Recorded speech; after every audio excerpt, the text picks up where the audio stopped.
gobierno del presidente Joe Biden estaría a punto de erradicar la medida del Título 42, pero ¿qué tiene planeado para los migrantes que llegan a pedir asilo? Tensión por la situación en la frontera. Migrantes continúan cruzando el río Bravo y el drama de las familias se acentúa. Los daños que dejaron los tornados en varios estados, hay víctimas mortales y familias latinas que lo perdieron todo entre los afectados. Alerta en medio de la crisis por contagios de enfermedades respiratorias. Hay varios medicamentos que ya escasean en las farmacias. Así iniciamos su noticiero Estrella TV.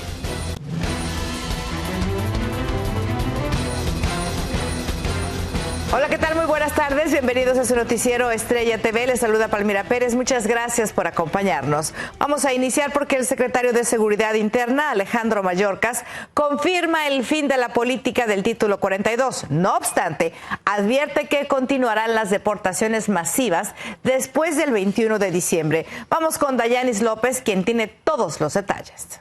Por medio de este comunicado, el Departamento de Seguridad Nacional confirmó que este 21 de diciembre llega a su fin la controversial medida de prevención de salud conocida como Título 42. Sin embargo, alerta que seguirá deportando aceleradamente a indocumentados que lleguen a la frontera sur y que carezcan de una base legal o creíble para permanecer en Estados Unidos. El gobierno de los Estados Unidos tiene que otra vez empezar procesando las aplicaciones para asilo político de los que están llegando. Existe una ley que le dice en el título 8, que siempre lo ha aplicado en migración, donde les da a las personas que quieren solicitar el asilo la oportunidad de solicitarlo ante un juez de inmigración o un oficial de asilo. Bajo el Título 8 se esperan más restricciones, así como consecuencias legales para los inmigrantes. Bajo el Título 8, personas que tienen, que el oficial de inmigración determine no tiene una base legal para solicitar el asilo, para quedarse aquí en el país, se les da una deportación de 5 años. Nosotros le decimos a las personas que son detenidas en la frontera y deportados una deportación express. Asimismo, la implementación del Título 8 después del 21 de diciembre le dará a oficiales fronterizos el derecho de determinar si la persona califica o tiene un caso creíble o con fundamento de asilo. Este es un parche temporal. El problema es que le va a dar mucha discreción a los oficiales en la frontera. Funcionarios de DHS advierten que la conclusión del Título 42 desembocará un flujo abrumador de unos 14,000 casos diarios de asilo en la frontera sur, pero esta dependencia no cuenta con la capacidad de respuesta necesaria para atender la crisis que existe y la que se avecina. Dayanis López, Noticias Estrella TV. Pero mire, a cientos de migrantes no les importa el intenso frío que están soportando con tal de cruzar cuanto antes hacia Estados Unidos. Y es que temen que la frontera va a ser cerrada la próxima semana. Salvador Gómez está en Ciudad Juárez con las reacciones. Estos más de 500 migrantes, en su mayoría nicaragüenses, pasaron la noche soportando una temperatura de 2 grados por debajo del punto de congelación a la orilla del río Bravo, del lado norteamericano, esperando entregarse a la patrulla fronteriza de El Paso, Texas. Una cobija y fogatas, el único que los resguardó del clima. Aseguran están llegando muchos, porque les dijeron que la frontera se cerrará al término del Título 42 el próximo 21 de diciembre. En tiempo récord, en casi 9 días, logré pasar y ya estoy aquí en la frontera. El cruce no para de día y de noche. En promedio, diariamente por esta frontera se están registrando 1,700 cruces. Los centros de procesamiento están colapsados. Hoy se montará nuevamente un improvisado debajo de un puente internacional, donde les tocará seguir pasando malos ratos con el clima. Pues el clima está bien feo, pues que nos tocó dormir en piso y es triste, un poco triste. Este migrante venezolano que tiene 3 meses en Ciudad Juárez espera el día que termine el Título 42 para entregarse y solicitar asilo político. Pero hoy se enteró que la administración del presidente Biden pretende aplicar medidas más drásticas para los solicitantes. Muchos vinimos hacia esta zona porque él nos abrió la oportunidad de un sueño americano. En mi caso, yo soy funcionario de la Fuerza Armada allá en Venezuela y ya esto es lo que hoy en día quiere hacer. Él lo debió hacer desde un principio, de que nos abrió las puertas. El miedo creíble ya no será suficiente o estar huyendo de un gobierno dictador. Ahora tendrán que comprobar tortura y que se les negara asilo en los países que pasaron antes de llegar a la frontera de México con Estados Unidos, situación que para Randu Curbelo, migrante venezolano, es imposible. Es una medida muy dura para todos los inmigrantes que nos encontramos acá, para todos, absolutamente todos, porque la verdad venimos de un sufrimiento muy grande. Hablo en parte como venezolano, te hablo como venezolano, y opino que todos los venezolanos tenemos un miedo creíble. La administración del presidente Biden estima que para el término del título 42 estarían cruzando de 14 a 17,000 personas de manera diaria a lo largo de la franja fronteriza. Es por eso que se analiza el cambio a la solicitud de asilo político para evitar migración masiva. En Ciudad Juárez, Salvador Gómez, Noticiero Estrella TV. Cambiamos de tema y le cuento de un poderoso tornado que le arrebató la vida a una mujer y a su hijo en Luisiana. Otra persona también sufrió heridas como consecuencia de los tornados que azotaron el municipio de Caddo la noche del martes. El cuerpo del pequeño fue encontrado como a media milla de su casa, la que terminó destruida como muchas otras del área, mientras que su mamá fue encontrada sepultada bajo los escombros de la vivienda. Y mientras tanto, en Dallas, una triste Navidad espera a una familia que lo perdió todo cuando un tornado arrasó con su vivienda. David Medina está en esa ciudad de Texas y nos tiene el desgarrador testimonio de la afectada. Pues le digo a mi esposo, miro todo, lloro. Con lágrimas en sus ojos y con un profundo dolor, la señora Berta González me abrió las puertas de su casa, que como ella me cuenta la sostuvo con mucho sacrificio. Bueno, estamos poniendo toda mi confianza en el Señor Jesucristo y esperamos que todos nos den la mano, ¿verdad? Con lo que puedan, y el que pueda ayudarnos y el que no, bueno, sus oraciones se les agradezca.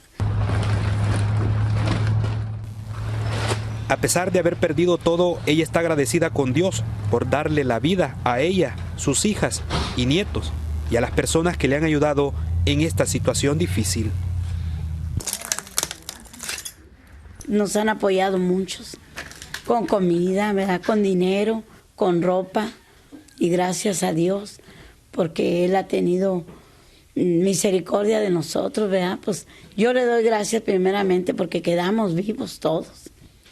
Y estoy específicamente en el garage de la casa de la señora Berta González. Ella me cuenta que a eso de las 6 de la mañana de este martes estaban a punto de preparar el desayuno para sus nietos y sus hijas cuando fueron sorprendidas por el tornado. Evidencia y muestra de esto es que en esta mesa estaban preparando esas tortillas. Aquí vemos la masa. Además de eso, les quiero mostrar el techo de cómo ha quedado con el resultado fatal del paso de este tornado. El clima severo azotó el norte de Texas este martes, dañando negocios y haciendo sonar sirenas con alertas y advertencias de tornado. Informó para Estrella TV, David Medina. Por otro lado, le cuento que la Reserva Federal dio a conocer hoy la 7ª alza de tasas de interés en lo que va del año. Y ahora no fue por lo menos tan agresiva. Esta vez el ajuste fue de medio punto, cuando en una de las últimas 4 ocasiones había sido de 3/4 de punto en momentos en que el Banco Federal intensificaba sus esfuerzos por desacelerar la inflación. Medidas que al parecer están dando resultados. Y bueno, aunque cientos de familias de la Florida han tenido un año muy difícil en lo que a economía se refiere, van a poder sentarse a la mesa para disfrutar de su cena de Navidad.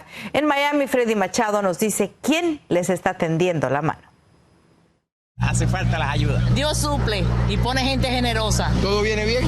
Desde tempranas horas, sonrisas, alegría y la esperanza de que el próximo año las cosas vendrán mejor. Para esta Navidad, producto de la crisis, Camacol solo pudo entregar 1000 de estas bolsas con variedad de artículos comestibles para celebrar las fiestas. Ha sido un esfuerzo muy arduo, muy duro. Se llevó como tres meses de planificación para llevar este evento, y entonces esperamos que el año que viene, cuando se mejoren las cosas, especialmente con la logística de la cadena de suplido y todo eso, y también con la inflación que ya se está apaciguando en estos momentos, esperamos poder regresar a crecer a los números originales que teníamos, que eran de entre 2,000 a 3,000. Hay una gran organización y esfuerzo detrás de este tan esperado día. Citar, irte allí, ver quién puede ofrecer qué, a la hora que pueden estar aquí, o sea, en otras palabras, se lleva mucho tiempo. y tienes que tener un staff muy grande. Los beneficiados por esta acción se mostraron muy agradecidos. Llevo 5 meses en Estados Unidos y nunca había visto esto. En Cuba nunca ha pasado esto. Esto es sin palabras. Estamos necesitando en este momento, la inflación está muy acelerada, la comida está muy cara. Bueno, gracias a todo el que participe. Muy bueno. Satisfecho con esto. Muchas gracias. Muy bien organizado. Hermoso, divino, bueno. No, muy bueno, muy buena obra. Una ayuda grande. Gracias. Muchos de estos productos no están al alcance de algunos residentes. Paleta de cerdo, soda, pan y una parte de canasta básica. Y no faltó la genialidad de algunos que al no tener vehículo disponible, resolvieron. Eso para la cena, bien agradecido. Gracias a Dios. Con esta iniciativa, las familias que no cuentan con los recursos en sus presupuestos para una inversión adicional como es la cena de Nochebuena, logran una oportunidad para celebrar y tener una feliz Navidad. Freddy Machado, Noticias Estrella TV. Muy buenas noticias, ¿verdad? Y le cuento que Francia venció hoy a Marruecos 2-0 y dejó pactada la cita con Argentina para disfrutar la final del Mundial en Qatar. La selección gala se impuso con goles de Teo Hernández y Colo, por lo que este domingo defenderá ante la albiceleste el título que conquistó en Rusia en el 2018, mientras que el sábado los marroquíes se enfrentarán a Croacia en el partido por el tercer lugar. Tenemos más información después de la pausa. Empeora la escasez de medicamentos para los niños afectados por enfermedades respiratorias. Además, ciudades desoladas, el miedo a un contagio de COVID-19 se apodera de los chinos. Un país centroamericano sufre la fuga de sus jóvenes, dejan la escuela con la ilusión de tener un mejor futuro.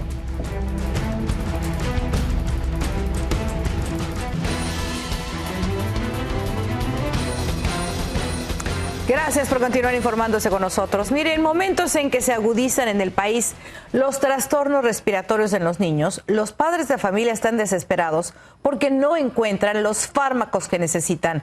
Desde Nueva York, Ángela González nos dice qué se puede hacer en casa para poder ayudarlos. Ante la escasez en las farmacias de medicamentos contra el dolor y para bajar la fiebre como Tylenol, Motrin y Advil para los niños e incluso de algunos antibióticos líquidos como amoxicilina, muchos padres y niñeras se encuentran preocupados en especial por el repunte de enfermedades respiratorias que está enviando a los más pequeños al hospital. Ella dice, eso es exactamente lo que me preocupa, que si se enferma el bebé no sé cómo más ayudarlo. Los niños ahora con el frío se están enfermando mucho, entonces necesitamos ibuprofeno para bajar la fiebre, para combatir esa gripe que está ahora con el frío. Sin embargo, expertos recomiendan remedios alternos para aliviar los síntomas como soluciones salinas para la congestión nasal, 2 cucharadas de miel o popsicles, humidificadores y bebidas calientes para la tos en niños mayores de 1 año y baños de agua tibia no fría para bajar la fiebre. Pero para muchos, luego de la experiencia con la pandemia, las farmacéuticas deberían estar preparadas. Con el COVID es algo que preocupa porque una media fiebre pensamos que es COVID. Entonces deberíamos exigir un poco más esto a las personas encargadas de estas instituciones para que nos ayuden con estos temas que preocupan actualmente. Otras recomendaciones son no usar vaporizadores pues tienen vapor caliente que puede quemar a los niños, ni aspirina que puede llevarlos a desarrollar enfermedades virales como el síndrome de Reyes que inflama el cerebro y el hígado, y no dar en general ninguna medicina que sea para adultos. Los expertos en salud no anticipan que la escasez termine pronto, ya que los casos de gripe, COVID-19 y virus sincitial aumentan en la medida que se acercan las reuniones navideñas. Desde Nueva York, Ángela González, Noticias Estrella TV. Así es, hay que tener mucho cuidado con las reuniones navideñas. Mire cómo luce Beijing por el temor a un rebrote de COVID-19, casi como se veía en varias ciudades del mundo durante los inicios de la pandemia. Calles y centros comerciales están desolados porque los residentes temen infectarse después de que el gobierno de China relajó las estrictas restricciones de su política cero COVID entre su población de 1.400 millones de habitantes por las violentas protestas que enfrentaba. Regresamos con más después de la pausa. La pobreza obliga a miles de estudiantes adolescentes centroamericanos a abandonar su país. El expresidente de Perú podría pasar un largo tiempo en la cárcel. Este jueves se conocerá la decisión de un tribunal. Y conozca a una familia que se dedica a fabricar una de las partes más importantes de las posadas.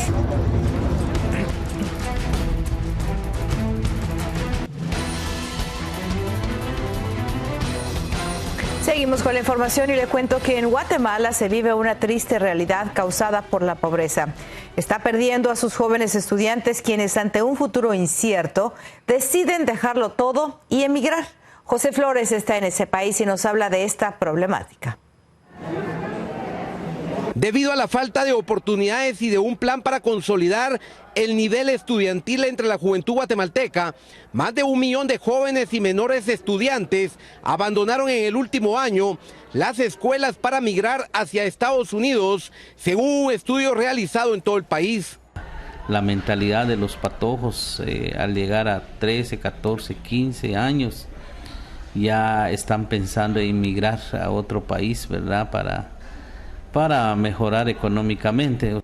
Luego de terminar la primaria, los niños ya no quieren estudiar porque su futuro es incierto debido a la falta de apoyo por parte del gobierno para que la juventud cumpla sus metas, por lo que de 2021 a 2022, 1.7 millones de alumnos que salieron de sexto primaria no se inscribieron en primero básico y 360,000 que salieron de tercero básico ya no se apuntaron para el diversificado. Los llamados coyotes estén engañando al pueblo y mejor si llevan un niño para que sea más fácil el ingreso a los Estados Unidos, y realmente es un engaño. Carlos dio a conocer que su mejor amigo, Mario, tuvo que abandonar la escuela porque sus padres ya no tenían dinero ni para comer, por lo que se vio en la necesidad de emigrar. Ya no siguió sus estudios porque se decidió ir para el norte. Muchos de los menores que han migrado y han abandonado la escuela intentan reunirse lo más pronto posible con algún pariente cercano que ya se encuentra en Estados Unidos para poder trabajar y ayudar al resto de su familia. En Guatemala, José Flores, Noticias Estrella TV. De Guatemala nos vamos a Perú porque ahí el expresidente de Perú enfrenta la posibilidad de pasar 18 meses en una cárcel. La Fiscalía del país hizo la petición hoy al concluir el periodo inicial de detención del exmandatario, a quien se le acusa de no solo de rebelión y conspiración, sino de que lideraba una organización criminal al interior de su gobierno para amañar contratos valiéndose de su poder. El tribunal decidirá mañana si autoriza la petición de la Fiscalía. Mientras tanto, todo el país fue declarado en estado de emergencia por las protestas. Y bueno, agencias de ley internacionales detectan que está creciendo la relación entre los narcos mexicanos delincuentes europeos y la DEA. Le cuento que la DEA y la Europol incluso afirman que se ha firmado un pacto criminal entre esos dos grupos y que cárteles mexicanos han inundado la Unión Europea con cargamentos de metanfetamina y cocaína. Y bueno, cambiando a temas más agradables, en México, en una posada, si no hay piñata, bueno, pues no es posada, ¿verdad? Nuestro corresponsal Víctor Blázquez nos presenta una familia en la que todos sus miembros se han dedicado a fabricar piñatas durante décadas. Aquí están, grandes, llenas de colores, listas para llevarse a casa. Son las piñatas más grandes de la Ciudad de México. Vanessa es la 4ª generación en una familia dedicada a esta tradición. Porque mi hermano fue el que nos enseñó a hacerlas de esta forma, pero aparte por mis abuelos, ellos ya nos hacían, porque pues como es tradición, y pues nos llamó mucho la atención. En una forma de estrella, cada pico representa uno de los 7 pecados capitales. Por eso hay que agarrarla a palos. Pero aquí, estas piezas tienen 9 puntas. Ella dice el por qué. Es que aquí pecamos más. Aparte de ser mexicanos, pues todavía más. Más que nada es una tradición mexicana. Y eso es lo que me llena más de orgullo. Ya se van 2. Harán felices a los niños en una posada porque los dulces o fruta que llevan adentro son la recompensa. A don Sebastián le alcanzó para estas piñatas. Una pequeña y una grande arriba de su coche. El dinero no paga la alegría de ver en los niños, sobre todo en la gente ya grande como los abuelitos que participan en las posadas, y es algo muy emocionante verlos a ellos. La historia cuenta que se deben romper 9 piñatas en una posada diferente desde el 16 hasta el 24 de diciembre. En esta familia todos trabajan, desde el más pequeño hasta el más joven, porque tienen que hacer 200 piezas a diario para poder satisfacer la demanda de todas las personas que hasta aquí llegan. En Ciudad de México, Víctor Blázquez, Noticias Estrella TV. Y muy bonitas piñatas, ¿verdad? Vamos a una pausa comercial, regresamos. Si usted es extranjero y quiere saber cuál es la mejor ciudad para vivir y trabajar en Estados Unidos, aquí se lo decimos.